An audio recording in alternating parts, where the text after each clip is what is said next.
This is CBC Nova Scotia News.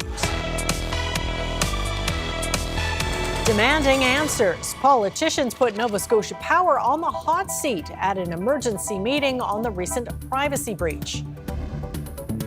Rising costs. Financial problems force the Glace Bay Volunteer Fire Department to make a drastic decision. And Mensah International. How a 6-year-old from Bedford made it into one of the world's most exclusive clubs. Another round of sunny and warm weather across the province for, well, the middle of the week. As for if this will be sticking around for the weekend, I'll have your full forecast coming up in just a few.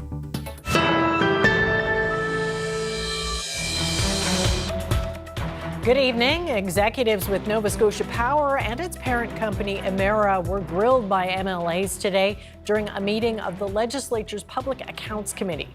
Officials with the utility were summoned to discuss the recent cyber attack that resulted in the theft of hundreds of thousands of people's information. As Michael Gorman reports, MLAs were not satisfied with what they heard. Executives with Nova Scotia Power and parent company Emera appeared before the legislature's Public Accounts Committee to discuss the breach of 280,000 Nova Scotians' personal data. The company's CEO restated the apology he's repeatedly given. There will be an impact on the trust of our company. I am deeply sorry for that. We will do everything we can to rebuild that trust and confidence in our company. It's extremely important to us to have that. That was cold comfort for PC MLA Johnny White. I don't want to hear that you're sorry. Like other MLAs, White had a central question. Why were you storing social insurance numbers for 50 years? Greg says it's no longer the practice.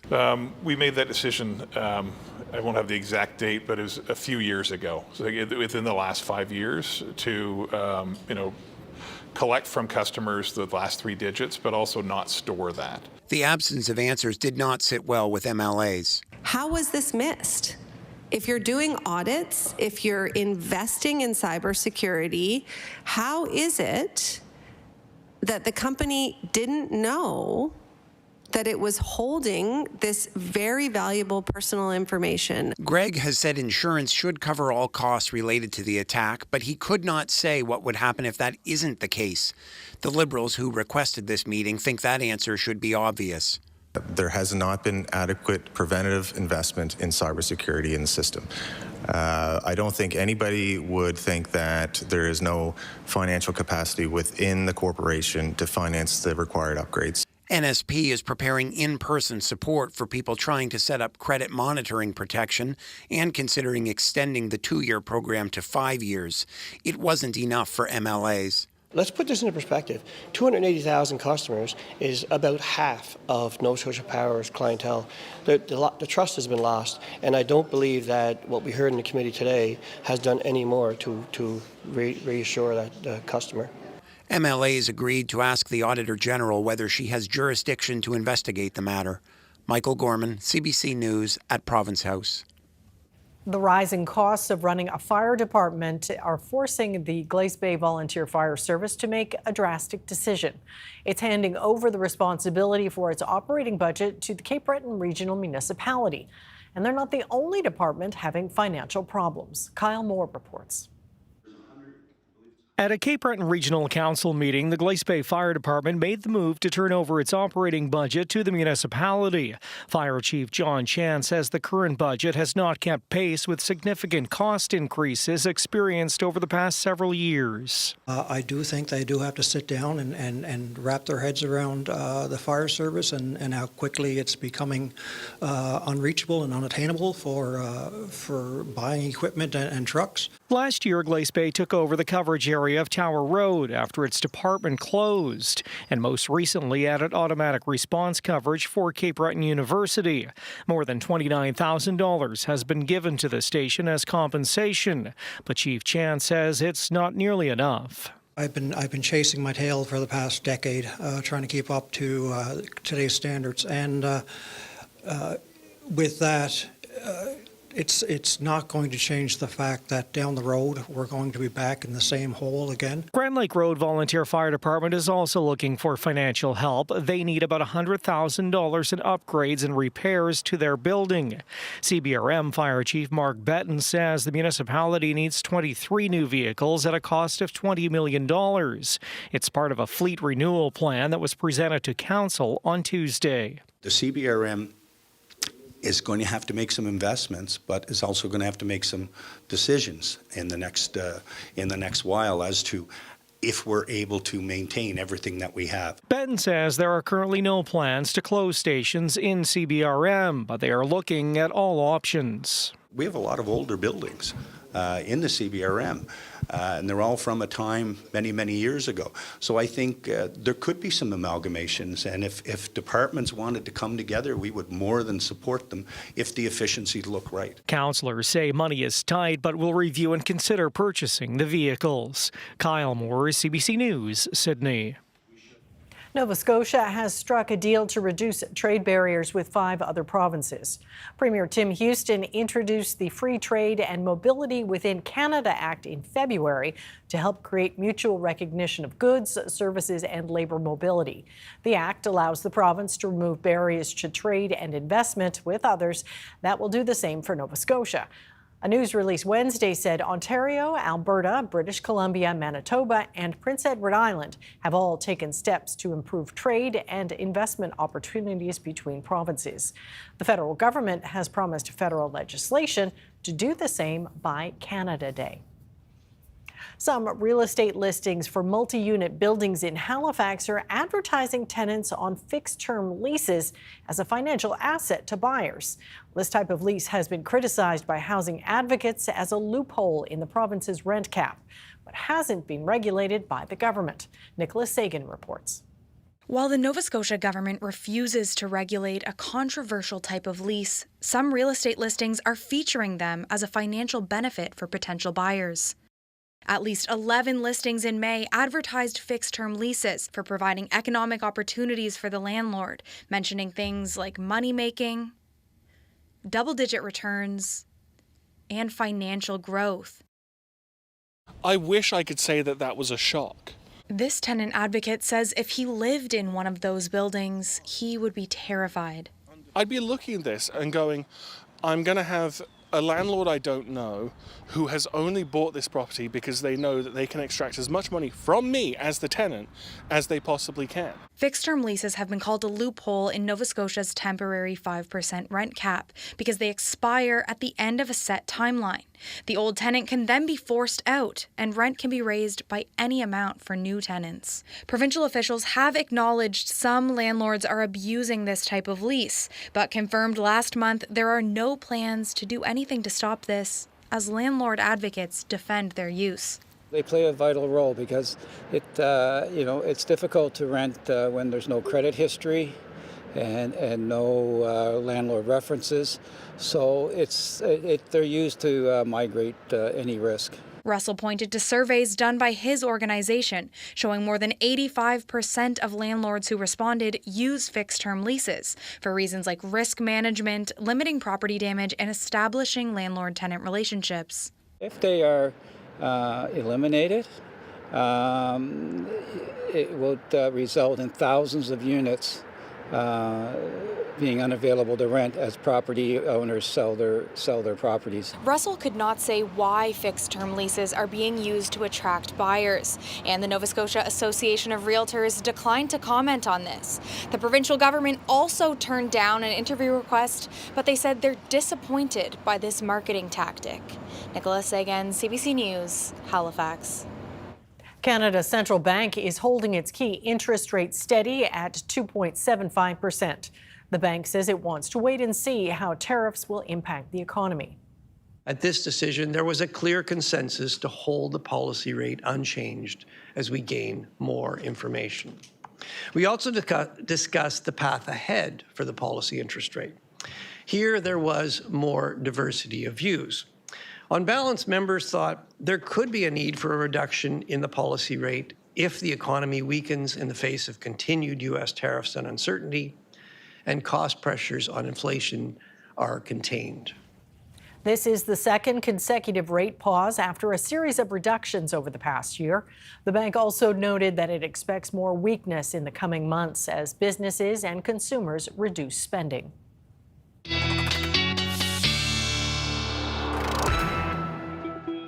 We have Jay Scotland filling in for Ryan tonight. And boy, Jay, what a beautiful day in the province. Yeah, absolute beauty across mainland Nova Scotia, up into Cape Breton. Just gorgeous. Inland areas well above seasonal. Coastal areas a bit cooler, but still not bad. There's a look at our daytime highs from today. You can see many areas up in the mid to high 20s. Just a hint of humidity in the air as well to really, truly feel it, make it feel like it was summer today.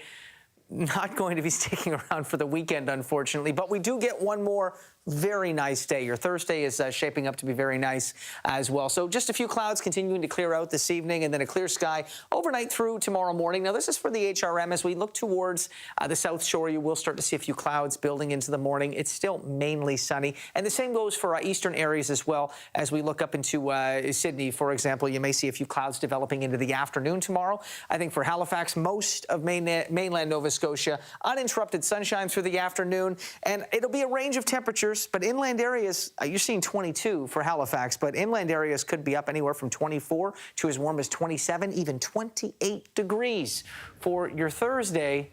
And we'll get into that weekend forecast when I come back, Amy. And we'll have, that's a pattern that I think we're getting used to, but we'll have the details just ahead. Unfortunately. Yeah. All right, we'll chat soon. Thanks, Jay. Well, fruit and vegetable farmers in Nova Scotia are being offered additional funding to help them extend their growing seasons. The province says as climate change increases the number of warmer days, farmers can react with methods to produce more in each season, and that includes greenhouses, trenching, and covering plants at night. About $7 million is being added to the $1.5 million left from last year's program. 64 farms previously received support through the Season Extension Enhancement Program. Halifax Harbour Bridges says it's seen a spike in the number of unauthorized commercial vehicles crossing the McDonald Bridge now that the tolls are gone. Vehicles that weigh more than 3,200 kilograms are not permitted on the McDonald. Halifax Harbour Bridges says its enforcement officers have been ticketing up to 4 drivers a day recently. Communications manager Steve Proctor says it's a matter of health and safety. Because the bridge wasn't built for heavyweight vehicles. The actual structure itself was created, in a time when there was horses that were, the first people coming were horses. It was built for things. We've obviously improved it over time, but it's built as a car and light truck vehicle. It's not built as a commercial vehicle. That is specifically why we have the McKay Bridge. Proctor says they ticketed 10 commercial vehicle drivers for using the McDonald Bridge over the weekend when the McKay Bridge was closed. A 6-year-old boy from Bedford has gained membership into one of the world's most exclusive clubs. Elijah Moti is now one of 50 Nova Scotians who've been accepted into Mensah International. Preston Mulligan reports. Like a lot of 6-year-old boys, Elijah Moti likes to play some soccer with his dad. What's different about Elijah, though, is that when he was a toddler, he taught himself how to read and write. We had magnets on the fridge, and he would spell words with them. And we would turn around and think, who spelled this word on the fridge? And we'd just be asking questions, and we'd be watching him and making little videos of him recording, putting words on the fridge, numbers. Elijah's family made videos like this one as mementos, but also to document his behavior. His mother says eventually she and her husband wanted to find a way to support their gifted child, so they turned to Mensah, an international society for people who score in the top 2% of standardized intelligence tests. The organization only tests people who are 14 and older, so Elijah's parents had him tested by a psychologist with test results certified by Mensah. His dad says he wasn't surprised at his success. Knowing how he was with math and his intelligence level, we were confident that he would meet that requirement. And Elijah is happy to share what he likes most about school. Math by solving questions, gym by running around, and the library with reading. Being a member of Mensah won't automatically open doors. Other members, like Barry Schmidl, say what it does is help gifted kids and adults find their peers. If you're part of 1/50th of the population, it's going to be hard to find people like you, and this provides that. And we have members from 4 years of age to somebody's about to turn 100. Elijah's mom says the community of people in Mensah will help her support her gifted son, and she says she's learned it's important for all parents to advocate for their children, no matter their skill level. Preston Mulligan, CBC News, Bedford. Port William soccer player Jacob Schaffelberg was the star of the show last night as Canada's national soccer team held an open training session in Halifax. There was a big turnout of fans who were there to see him and his teammates in action at the Wanderers grounds. Gareth Hampshire has that story. About 2,500 people showed up to the Wanderers grounds to see Canada's men's national team in their first ever visit to Halifax. I think it's wonderful. It shows that Halifax is a football city, and we can only go up from here. It's amazing. From the time I migrated 4 years ago, I have been supporting the team. Many wearing Jacob Schaffelberg's number 14 jersey to welcome him home to Nova Scotia. Just seeing him playing and scoring goals and everything it's a little different than just somebody from Canada. I like that he's the same position as me, and we shoot with both of our feet. Getting the support special for Schaffelberg, who proudly represents Port Williams and has become an important part of Canada's squad. That's amazing. I mean, growing up, I never would have imagined this kind of situation. So to have this and have all my family and my wife's family here to support me is amazing. About 80 of his family and friends are here in the crowd. Yeah, to come home and have community support and have everyone here I know it means a lot to Jacob, and it certainly means a lot to us as a family. Well, I don't know where he got it, but he never got the speed from me. I don't know, but he's got the speed, and he just got the natural touch of that left foot, and he does a great job. Hosting the national team in the lead up to next year's World Cup is another achievement for Halifax. Halifax is now, I think, one of the top cities in the country for supporting soccer. You know, you look at the success we've had with sold-out games for over 6 years now. The Tides, the emergence of them, the Canadian women's national team game we hosted here that was sold out in 2023. Having these guys here today, selling over 2,500 tickets just to have people come and watch a practice. A practice Jacob Schaffelberg will not forget after years of dedication to get to this moment. Just being humble and just remember where I'm from and trying to make Port Williams and Nova Scotia super proud. Gareth Hampshire, CBC News, Halifax.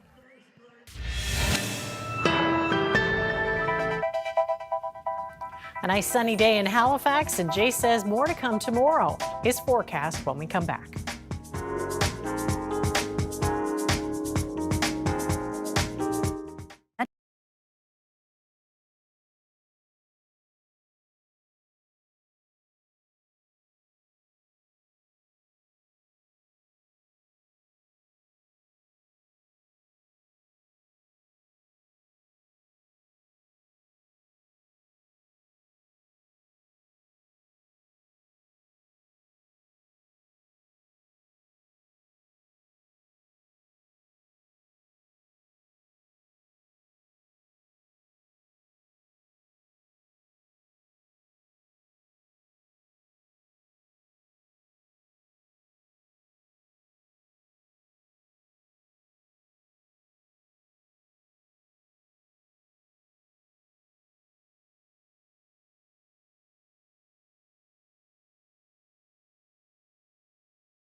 The weather update is brought to you by Tourisme Gaspésie. Plan your stay in Gaspésie at tourismegaspésie.com and enjoy extraordinary moments.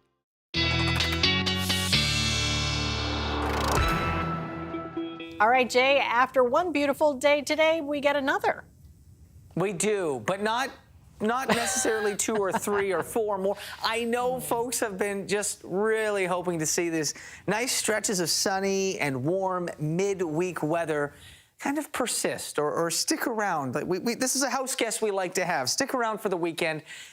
Does not look to be the case. It's not like the weekend's going to be a soaker by any stretch, but yeah, the very warm conditions, the very sunny conditions, not going to be lasting beyond Thursday, unfortunately, in the same way, just as nice anyway. And not necessarily a bad thing. We start to see that fire risk ticking up across the maritime, much of the maritime provinces now here in Nova Scotia as well. You're looking at a high to very high fire risk. Things start to get a little crispy, a little crunchy. We want things to stay nice and green. So the rain's not a bad thing. I just wish we could get a change in the timeline we've seen these last few weeks. So daytime highs today for inland areas up in the mid to high 20s. Coastal areas high teens to low 20s.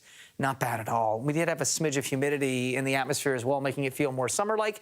Seeing a little bit of cloud cover that did develop late afternoon, early evening, but for the most part, mainly sunny sky is what we can expect while we have that sunshine till around 9 p.m. And then we'll see a fairly clear sky through the overnight hours tonight. Now, this forecast model showing a bit of extra cloud cover. I do see a bit of maybe some patchy fog developing tonight, but for the most part, I'm expecting the sky to be fairly clear through the overnight hours into tomorrow morning. As we start the day tomorrow, you can see towards the south shore, we do see a little bit of cloud cover, also building in through the afternoon as well, so gradually increasing mid to late afternoon for eastern areas up into Cape Breton. So you might see that into Sydney, working its way towards Port Hawkesbury, for example, as we edge into the evening hours. But really, ridge of high pressure does dominate our Thursday weather, really keeping things nice. Now, we do have this system that is pushing in. It's a boundary, and this front is moving in from the west. So on Thursday, as we get into the afternoon and evening hours, we'll start to see some thunderstorms in our neighboring province for New Brunswick, late in the day, even into western PEI. We'll watch for that cold front likely to hold off until we get into Friday morning. So Thursday night through early Friday, we start to see a few isolated showers developing. The clouds look to build as well. Keep an ear to the sky for maybe a rumble of thunder at times on Friday as that diminishing cold front does build in. It'll be a mainly cloudy sky for the afternoon with a chance of off and on showers. Nothing too heavy, and we're going to see cloudier, cooler conditions. Not overcast for the whole weekend maybe, but looking at a cooler, cloudier, and at times wetter forecast for the weekend than what we really enjoyed this week. So for the overnight outlook tonight, it is a mainly clear sky. Temperatures will generally fall to between 8 and 12 degrees. The wind is coming in from the south. It's not a strong wind, but it will help to keep those temperatures up for most areas around or slightly above that seasonal average. And as we look at our daytime highs tomorrow, it will be cooler immediately downwind of the water. We can still see that hint of green, so high teens to low 20s, but most areas will be up in the low to mid 20s. A few spots as you get away from that marine influence, that cooling influence with that wind coming in from the south, we'll see those temperatures up into the high 20s. So Kentville over to Truro, this is where you're going to see those temperatures, maybe not 30, but within a few degrees of it, and possibly feeling around 30 with the humidex. So very nice conditions for your Thursday, but we do see those clouds building in late Thursday night into early morning hours on Friday with that chance of showers. Temperatures still not too bad on Friday. Does cool off into the weekend. We'll see temperatures for most areas kind of struggling to see a 20-degree daytime high. And we do see the cloudier conditions with showers. Even a few pockets of more moderate rain will be possible. Nothing too heavy in the latest guidance. We do see some sun returning for Monday and Tuesday, and then we'll keep our eye midweek next week for Wednesday, as we could be looking at more of a soaking rain. Still a long way out, a lot of time for change on that front, but it would be nice to see maybe a little bit less cloud cover, maybe 1 of 2 days with some sun and that warmth sticking around for the weekend, if that's not too much to ask. Work your magic, folks Jay. can enjoy their Thursday. Yeah. All right, thanks. We'll talk again.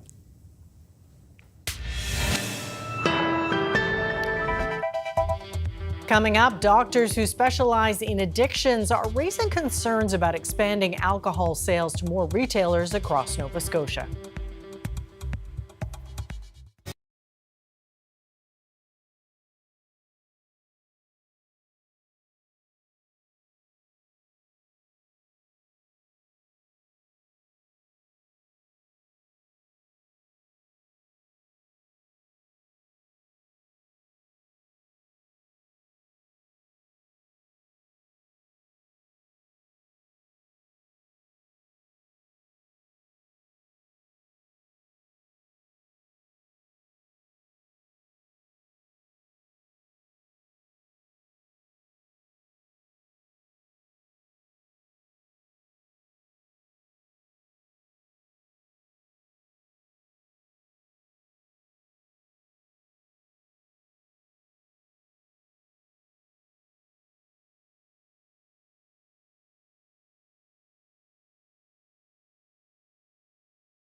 Nova Scotia is currently conducting a survey of 1,500 Nova Scotians over the age of 19 about the possibility of alcohol being sold in grocery and corner stores. A group of doctors who specialize in addictions have written an open letter to the province expressing their opposition to the idea. And I'm joined now by one of those doctors, Thomas Brothers. So first off, what is your biggest concern about the possible expansion of where alcohol can be sold in the province? Yeah, thanks very much, Amy. There's lots of research to show that the more widely available alcohol is, the relatively lower the price, the relatively easier it is to get. On a population level, there's increased alcohol use and increased alcohol harms, like violence, car accidents, hospital admissions. So I think our biggest concern is that even though an individual Nova Scotian might appreciate greater convenience of being able to purchase alcohol, we know on a population level, these sorts of policy changes increase harms. I guess some may say, if somebody's addicted to alcohol, whether they get it from an NSLC or a corner store, they're going to find it. Yeah, that's right. And across the whole population, we think about these things a bit differently. So most of the harms from alcohol use, whether that's liver disease, heart disease, problems with lost productivity in work, come from people without severe addictions, just because alcohol use is so common in our population. So certainly when alcohol is easier to get, more widely available with a lower price, we see some harms among people with addictions because it's that much easier, but across that population average, we see those harms increase as well. Now, the group that represents convenience stores, of course, they are in favor of this. They say they support, mandatory training and point out that they sell cigarettes already. What do you make of that argument that they can be responsible? Yeah, I certainly could understand why they would be interested in taking this on and be willing and able to do the training and do this responsibly. Alcohol policy is a complex thing, and you could think of it almost like a spectrum. So even if it's being sold responsibly by well-trained people in convenience stores, the fact that it is that much more easily available, still we'll see the consequences. And I mentioned the health harms, but also the costs to our health and social care systems in the province. Now, Ontario, Quebec, Newfoundland, and Labrador already are open to this, having alcohol in corner stores, grocery stores. Why do you think Nova Scotia should be different or is different? A lot of those provinces, and Quebec as well, in the 70s and 80s, have gone through this experience, and that's been researched and studied. And we've seen time and again that these sorts of deregulations increase those health and social harms and health and social costs as well. So I think the proof is in the pudding that it's happened before and it hasn't gone well. So we could show some leadership and promote public health and public safety by not doing this. Well, what are you hearing from your perspective? What are people telling you? I think this isn't necessarily something that people are talking about every day. And in my professional work as a doctor, as you said, caring for people with addictions and alcohol use disorder, it is still relatively easy for them to get alcohol. So on an individual level, I don't know if this is going to make that much of a difference in people's lives, to be honest. But my hope is when we look across the whole population and the whole province, we can make choices that promote health and public safety. Finance Minister John Lohr calls alcohol, quote, the poster child for interprovincial trade barriers, and says rules are changing in other provinces. Does that signal to you that maybe this is a done deal, or do you think there's an opportunity that it might not happen? I would say I can't really speak to the economics or the politics, but it is unfortunate that overall, when you factor in all the costs related to the healthcare system, the criminal justice system, directly caused by alcohol, we do lose money as a province through alcohol sales rather than make it. So I can see why people are looking to alcohol in terms of economic stimulus and all those good things that come from it. But even the finances, I think, are a lot less clear than that. Do you think, though, your voices will be heard? Oh, I hope so. I mean, the government's committed to some form of public consultation, and our perspective as medical professionals, I hope they take under consideration. It's one among many. All right. Well, thank you very much for your time. We appreciate it. Oh, thanks very much for your interest.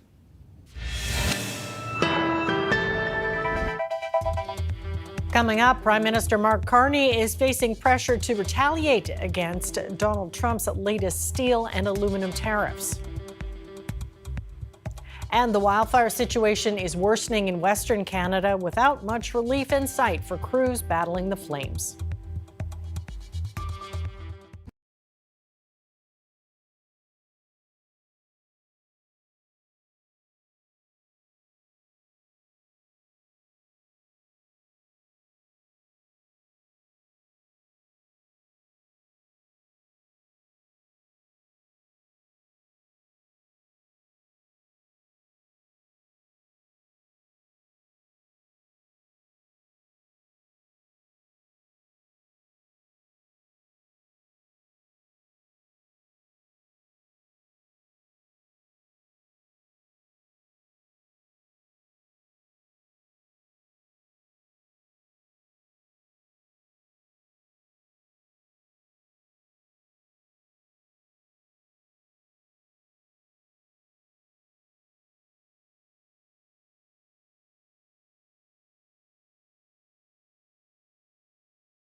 Welcome back. Prime Minister Mark Carney is facing pressure to retaliate against U.S. President Donald Trump after he doubled his global tariffs on aluminum and steel imports to 50% overnight. But Carney says he's not responding just yet. Ashley Burke has the latest from Ottawa.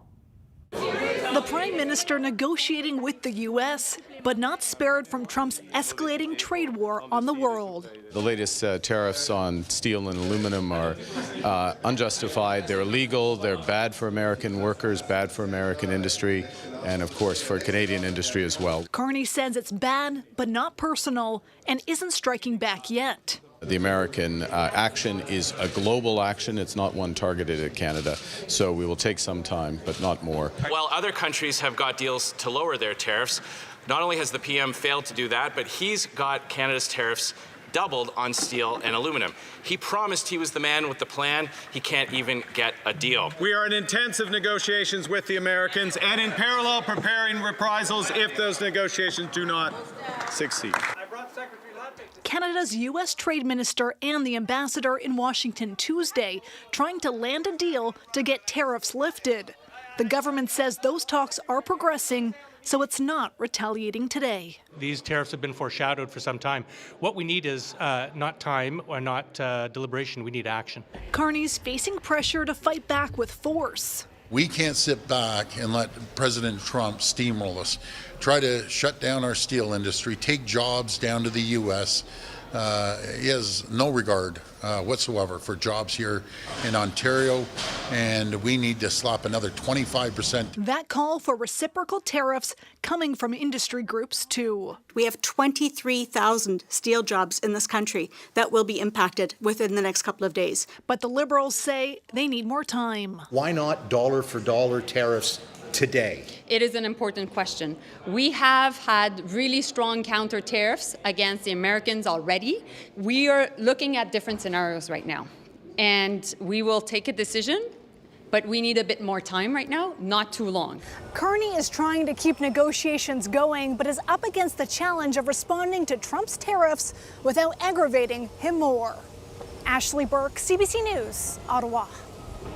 Canada is a major supplier of steel and aluminum to the U.S., with 50% tariffs on Canadian steel and aluminum imports to the U.S. now in effect.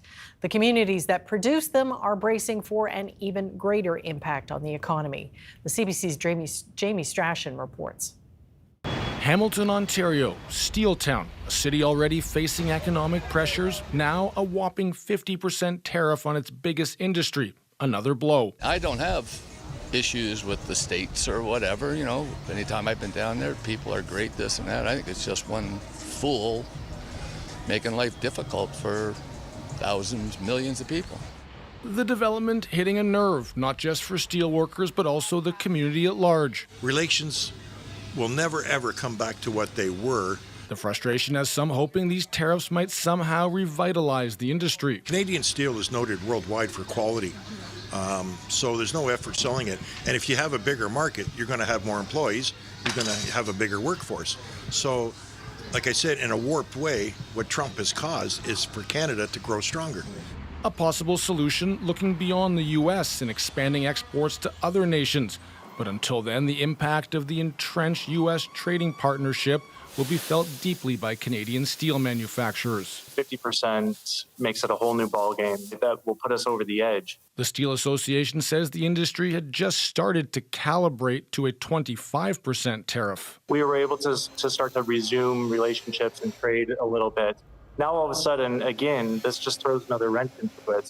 800 kilometers away in Sault Ste. Marie, the mood is equally gloomy, where Algoma Steel is the city's largest employer. When Algoma hurts, home improvement stores hurt, grocery stores hurt, retailers hurt, restaurants hurt, and that's going to be the case if these steel tariffs are in place for any significant period of time. A similar story in Quebec, North America's biggest aluminum producer, also hit by 50% tariffs. Industry leaders there say this latest round will virtually end shipments to the U.S. Very few companies have that kind of margins, to absorb a 50%, even at 25%. Some were hanging on, but they were willing to do it for a short period, expecting the tariffs to go back. Part of this roller coaster tariff narrative. What is next? Up or down? Rollback or exemption? Who knows? Jamie Strachan, CBC News, Toronto. Lack of rain is worsening conditions in northern Saskatchewan as crews struggle to contain more than 20 active wildfires.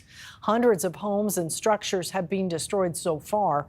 Further south, thousands of evacuees are wondering when they can return home and what they might find when they do. Alexander Silberman reports. Hundreds of people are continuing to arrive at this evacuation center in search of a warm meal and a place to sleep. Volunteers are cooking up bowls of chili and hot dogs, and the gym is lined with cots as people try and get a bit of rest. Many of the people filling this building are evacuees from La Ronge, watching from afar as fire tears through their community. Wildfire has now destroyed more than a dozen homes. The local hardware store, a total loss. Next door, an iconic trading post home to hundreds of Indigenous artifacts. Not even doing a damn thing. Also destroyed. The fires create their own storms. This tired firefighter arrived in the early morning in need of a break from the front lines. He says conditions became so dangerous from exploding propane tanks, his team had to move to safety and watch homes burn to the ground in nearby Sucker River. You kind of feel helpless because you have your senior leaders that are telling you to back off and you want to go fight it, but you know, it's just a helpless situation. We cry. Hey, that's our home. In a Prince Albert parking lot, this family from La Ronge is sleeping in a car. I hope my town gets better. Their lives now reduced to a suitcase and a few shopping bags. We're all grieving as a community. We got to be here together. We have each other. Hey? Yes. We'll get through it. Hundreds of kilometers northeast in Denair Beach, fire is continuing to destroy large parts of the community. Aggressive flames burning entire streets to the ground. Evacuees are now waiting it out, watching through photos and videos as the battle to protect their homes continues on the ground. Alexander Silberman, CBC News, Prince Albert, Saskatchewan. Aid distribution sites in Gaza remain closed after dozens of Palestinians were killed. People were scrambling for food and supplies when Israeli military forces opened fire. Briar Stewart brings us more on the push to improve safety before humanitarian operations resume. And a warning, this story contains graphic images that may be disturbing to some. Smoke rises beyond the tents in Gaza City. But in the middle of the night, this was the site of a deadly airstrike, killing several people sheltering here, according to the Gaza Health Ministry. Where do we go? We're dying of hunger every day, and there's also bombing, said this man. Since Sunday, Gaza health officials say more than 60 have been killed while crowded near one of the few aid distribution sites in the south. I couldn't get aid, said Yasser Abu Jarrah. I ended up carrying people out. Israel's military has denied reports that it fired on civilians, but said that on Tuesday it fired on what it called suspects who strayed from a designated route. There have been calls for an independent investigation. It is deeply disturbing that these incidents happened near the New Gaza Humanitarian Foundation distribution sites. The controversial U.S.-backed group distributing aid said it was temporarily closing its centers on Wednesday and would work with the IDF to develop new measures to improve civilian safety and risk reduction in one of the most complex humanitarian environments in the world. You see this desperation. Denise Potvin, a Canadian nurse working for Doctors Without Borders, spoke to CBC News from Rafah in Gaza, where through a shaky phone connection, she described what she sees on the streets as she drives to hospitals and clinics. Really overcrowded and just in a more and more desperate situation every day, and you feel that tension. The Gaza Humanitarian Foundation is supposed to start handing out food again Thursday at a few sites, but the group continues to face criticism for forcing people to travel long distances and further endangering them by creating large crowds. Briar Stewart, CBC News, London. As we heard earlier, the Bank of Canada is holding its key interest rate at 2.75%. Governor Tiff Macklem says uncertainty remains high as the central bank watches how U.S. trade policy will impact the economy. Anis Haidari reports. With Canada in a trade war, the Bank of Canada chose to wait as Tiff Macklem keeps interest rates where they are, 2.75%. Given the unusual level of uncertainty, we are proceeding carefully, and what that means is that we're being less forward-looking than usual. The central bank standing still makes sense to business groups. Many Canadian manufacturers say tariffs, both real and threatened, also have them waiting to see what's coming from the United States, just like the Bank of Canada. That pause really is a reflection of that uncertainty and the uncertainty of whether we are going to continue to have increased output or we could fall into a recession. Another concern for the bank, inflation. Cutting interest rates can drive prices up faster. So it's a very balancing act right now to how much do you want to cut the rates and at what time to stimulate the economy, to encourage this very timid, investment, but so that you don't create other inflation and, you don't want to encourage inflation in the economy either. One part of the economy that may already be stalling, the housing market. Lower rates are not going to push people back into buying a home if they're worried they're going to lose their jobs. Most numbers don't show a recession, but economists say indicators are slowing down. But I think most Canadians would agree that the economy just feels weak. It feels frail. It feels like businesses and households are struggling. And whether you want to call that a recession or not, it means that policymakers, both fiscal and monetary, should be looking for ways to help. Those monetary policymakers at the Bank of Canada announced their next decision on interest rates in July. But what they say the Canadian economy needs, predictability and certainty, may not be something Tiff Macklem can provide. Anis Haydari, CBC News, Calgary. The Edmonton Oilers have a chance to do something no other Canadian team has accomplished in 32 years, bringing the Stanley Cup home to Canada. But Canadian hockey fans are a loyal bunch, and with 7 Canadian cities represented across the NHL, it raises an important question for fans across the country. Where do your loyalties lie? Jay Rossoff has that story. And the Oilers are headed for a rematch with the Florida Panthers in the Stanley Cup Final. Canucks are number one. I'm sorry. Gotta stick with Vancouver Canucks. It might be an uneasy admission for some. They are the last Canadian team standing, so therefore they are representing Canada for the finals. I'll go with that. Others give opinions that leave little doubt. 100%. Edmonton, bro. 100%. Yeah, well, I'm with the Oilers. I think we should all be cheering for Edmonton right now. The U.S. has had the cup for way too long. I think it's time for Canada to bring it home. The last time a Canadian NHL team hoisted Lord Stanley's Cup was in 1993. To put that into perspective, it was a year when Brian Mulroney was still Prime Minister. The time has come for me to step aside. And Wayne Gretzky was still scoring goals for the LA Kings. Canadians believe that hockey is a part of our culture, part of our nation. This sport management expert says hockey is a part of Canadian identity. Being able to jump on whatever team is left for Canada and trying to, really put Canada first. If you look online, some are in agreement, one taking to social media to write, "The Oilers are Canada's team right now." But it's a divisive topic. Another saying the Oilers are Edmonton's team, not Canada's.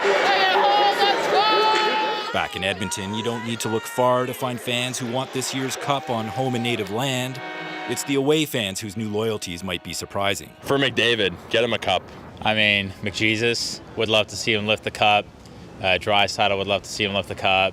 I think it would just be a good thing for Canada. Oh, I don't know how it relates to Canada, but I know it's fantastic for Edmonton, and it's fantastic for Alberta, our province. So are the Oilers now Canada's team? There might be no clear answer, but it's a question hockey fans can discuss for at least 4 more games. Jay Rossoff, CBC News, Edmonton. Canada's main stock index dropped today, weighed down by losses in the energy sector. Here's a look at the numbers as we go to break.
The weather update is brought to you by Tourisme Gaspésie. Plan your stay in Gaspésie at tourismegaspésie.com and enjoy extraordinary moments.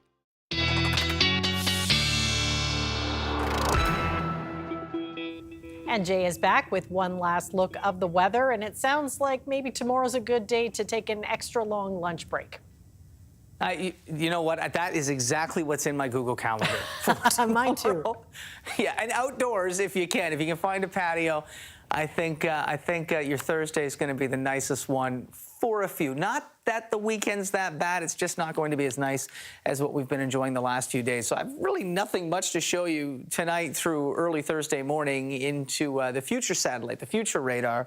But as we roll this ahead into Thursday night, we start to see some showers, isolated thunderstorms building in later in the day on Thursday. So tomorrow for folks in New Brunswick. That is a diminishing cold front that will start to make its way further east. And as we get into Friday morning, already starting to see a couple of convective showers bubbling up, the clouds increasing as well. And that weather pattern, cloudier, a little bit unsettled with showers at times, will persist through the weekend. So make the most of this if you can tomorrow.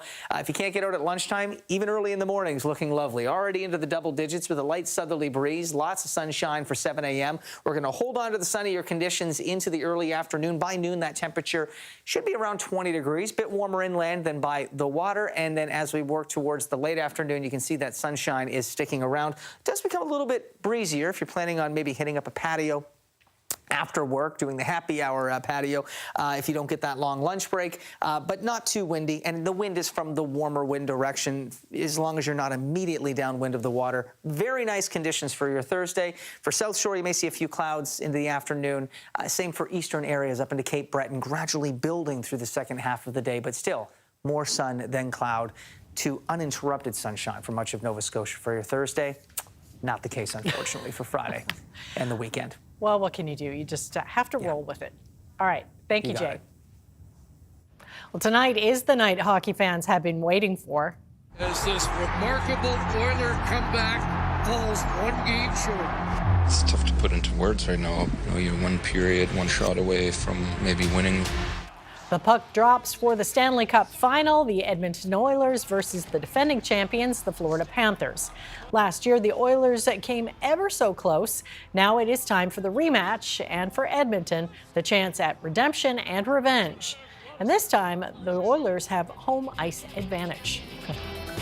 That's it for us tonight. Thanks for watching. We'll see you next time.